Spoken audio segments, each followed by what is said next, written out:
I just want to say, is that the most amazing Swiss-Graf you have ever seen in your life? Awesome. Great.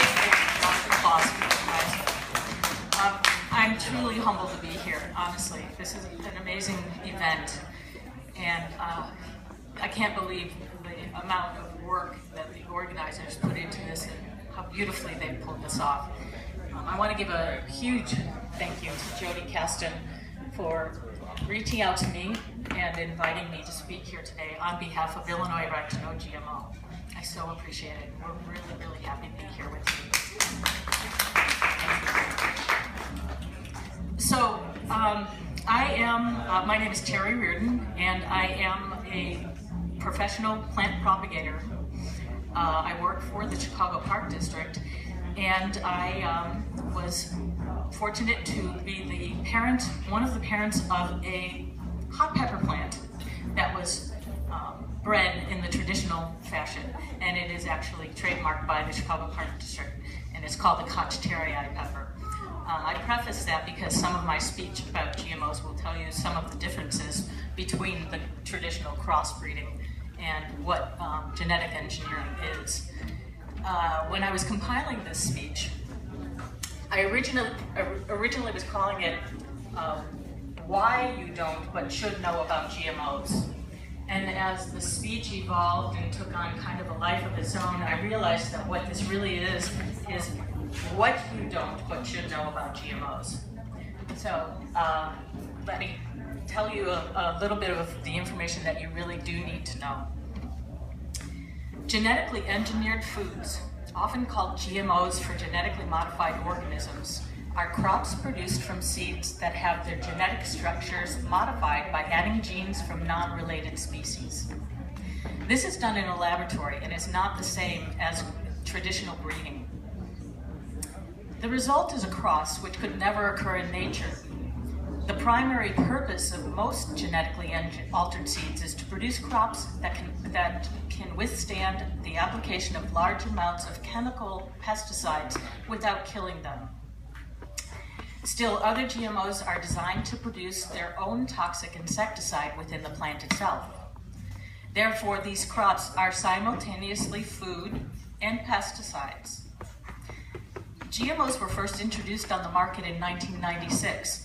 Since that time, concerns over the health, safety, and environmental impacts of foods produced this way have increased exponentially.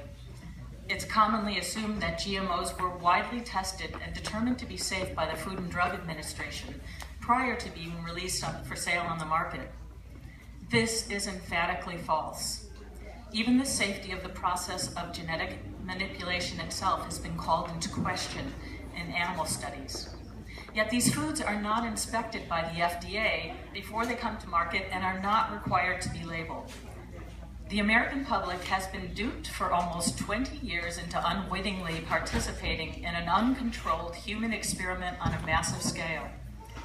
The chief outcome has been increased sales of the associated pesticide, namely Roundup. GMOs impart no greater value, flavor, or nutrition. On the contrary, their organic counterparts provide significantly more value on all counts when one considers the economic principle of true cost accounting. This principle factors in all the external costs, such as health, social, and environmental, to help consumers understand the real cost of the food they buy. The most common genetically engineered crops are corn and soybeans. Most of these corn and soybean GMO seeds are Roundup Ready. These crops are genetically engineered to withstand Roundup weed killer, whose active ingredient is glyphosate. Unfortunately, the repeated use of this herbicide has created a rapidly increasing problem as weeds are developing resistance. This is causing farmers to spray greater amounts of this herbicide on Roundup Ready crops. It has also resulted in the need to move on to other chemicals like 2,4-D. Indeed, GE seeds for this are already on the market. A growing body of evidence implicates the Roundup formulation in a wide variety of illnesses. As reported in Environmental Health, a new peer-reviewed study led by Dr. Michael Antonio who is the head of Gene Expression and Therapy Group, King's College London School of Medicine, describes the effects of gene expression on a very low dose of Roundup weed killer administered to rats over a 2-year period. The study confirmed that levels of Roundup that may be found in drinking water can cause liver and kidney damage following long-term consumption. Roundup residues have been found in non-organic genetically engineered produce. They've also been detected in breast milk and are being discovered in ever-increasing amounts in waterways and air supplies. Current research shows that Roundup is far more toxic than its principal active ingredient, glyphosate, is alone. Adjuvants, which are added ingredients considered inert by themselves, actually increase the toxicity of glyphosate many-fold. Now, because many weeds are developing resistance to glyphosate, even more toxic chemical combinations are coming down the pipeline for use on the next generation of GMOs. Last year, the EPA approved Enlist Duo herbicide, which is a combination of glyphosate and 2,4-D. Earlier this year, the World Health Organization classified glyphosate as a probable carcinogen, and 2,4-D is classified as a possible carcinogen. 2,4-D was notably a component of the defoliant agent orange, which was used during the Vietnam War and is believed to have caused birth defects. GMOs also have a wide variety of negative environmental impacts. We are witnessing full-out assault on our pollinators. Neonicotinoid pesticides, often used as a pre-planting seed coating on GMO crops, could certainly be playing a role in the loss of bees due to colony collapse disorder. According to a recent article in The Guardian, which quoted Paul De Silva, who is senior nature campaigner for Friends of the Earth, the evidence of harm is clear. Questions need to be asked about how these products were ever approved for use when they were not tested for their effects on different types of bees.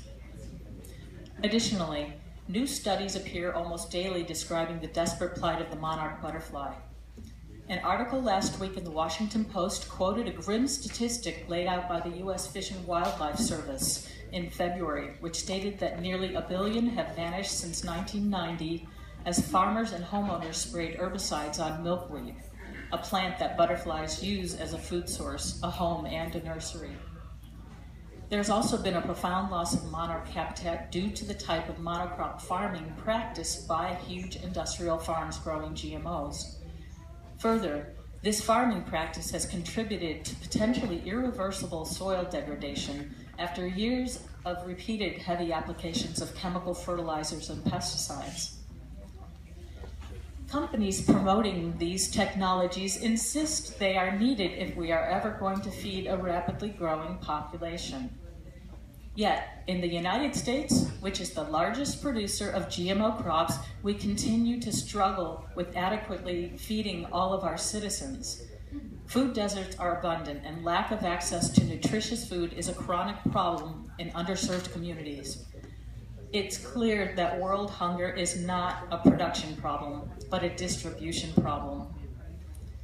Farmers in poverty-stricken countries around the world, such as India and Africa, have been devastated by the campaigns of these multinational companies with claims that they are fulfilling the great need to feed the world. Once farmers commit to growing GMO seeds, they must purchase new GMO seeds every season afterwards, because patent law prohibits them from saving seeds and replanting as they had previously done from time immemorial. Additionally, farmers are finding themselves on an endless treadmill of needing to purchase more and more Roundup to keep this unsustainable farming practice going. The profit motive of these companies seems to be the true priority rather than any altruistic values or desires. Furthermore, the serious nature of the loss of seed diversity cannot be overstated. It is Mother Nature's great safety valve. We need diversity of plant varieties with unique characteristics adapted to specific climates and conditions. Many of these varieties have been passed down from generation to generation and carry deep cultural heritage. These indigenous varieties could prove critical in the future as we face ever-changing landscape of unpredictable weather patterns exacerbated by climate change. As a direct result of deep concern over the monopolization of seed by just 6 multinational corporations, a variety of non-governmental organizations have started up with campaigns calling for seed sovereignty and demanding that seeds must remain a part of the commons. This is all in response to the growing crisis of the widespread loss of agricultural biodiversity. Today, these foods are arguably on the market illegally. They're also unlabeled. The Food and Drug Administration has failed to enforce its own applicable laws and instead has allowed these foods to be marketed without labeling. GMOs are under a blanket presumption of safety based on a policy statement having no force of law and which fails to take into account the real differences between these foods and foods bred by traditional means. While certain health conditions, including autoimmune disease, allergies, and autism are skyrocketing, public health research is hampered because without labeling, individuals cannot accurately report on their diet. Industry does no long-term studies, and because these foods are protected by intellectual property laws, independent scientists are generally prevented from using identical seeds for testing. We have some information from animal feeding studies, which use the same kinds of animals used to test pharmaceuticals for safety. The few animal studies that have been done by independent researchers who have utilized appropriate research protocols to judge the long-term effects have shown that there are serious health risks associated with GE food consumption, including infertility, immune dysregulation, accelerated aging, and changes in the liver, kidney, spleen, and gastrointestinal system. This information is reported in the American Environmental Medicine's 2009 Genetically Modified Foods position paper. GE foods offer no real benefits to consumers. Although the costs of labeling are negligible, the industry has flooded money into campaigns to fight any efforts by states and municipalities to pass labeling laws. One of the myths of the industry concerns possible price increases caused by mandatory labeling. According to a report by Eco Northwest, these costs do not necessarily translate directly into increases in the prices consumers pay for food products, as competitive forces may prohibit retailers from fully passing on some or all incremental GE labeling costs to consumers. Besides, labeling changes are part of the ordinary costs of any food-related business, and the most reliable estimates of the cost of mandatory GE food labeling is $2.35 per person per year. Opponents of labeling like to give a figure of $500 per family per year, but this figure conflates the cost by taking into account reformulation of products in the wake of consumer demand as consumers vote with their dollars. This is an admission by industry that this is what consumers want. The only ones to benefit from these foods are a handful of multinational corporations who profit from the patented seeds and the sales of chemicals associated with their use. This is an industry that appears to be hell-bent on filling its coffers regardless of the devastating effects to the health of people, pollinators, and planet. There have even been cases of these companies suing small non-GMO farmers who experienced accidental drift from nearby GMO crops, both in the US and Mexico. Farmers growing organic and non-GMO crops should not be at risk of suffering massive losses due to unintended contamination by GMO crops. The monopolization of the food supply by a small number of corporations endangers farmers and individuals from being able to make basic decisions about farming practices and nutrition. Today, a fierce debate is raging in Congress over a bill which would permanently strip the FDA of authority to ever carry out meaningful safety reviews.